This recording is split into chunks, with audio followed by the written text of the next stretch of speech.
This is Dax. Dax is a 1-year-old neutered pit bull mix.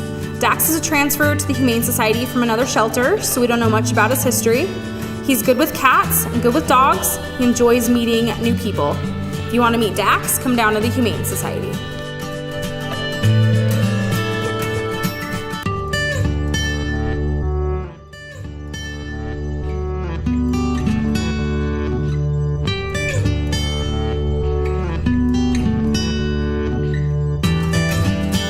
This is Jazz. Jazz is an 8-month-old spayed Labrador mix. She was brought to the Humane Society because her previous family moved and could not take her along.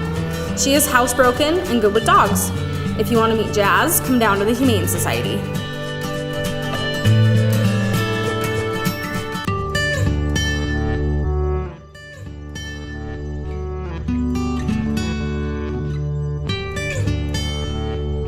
This is Kato. Kato is a 4-year-old neutered pit bull mix. He was brought to the Humane Society because his previous family did not have time to care for him. He is housebroken, good with dogs, and good with kids. He's a mellow guy who loves to lay around the house and go for walks. If you want to meet Kato, come down to the Humane Society.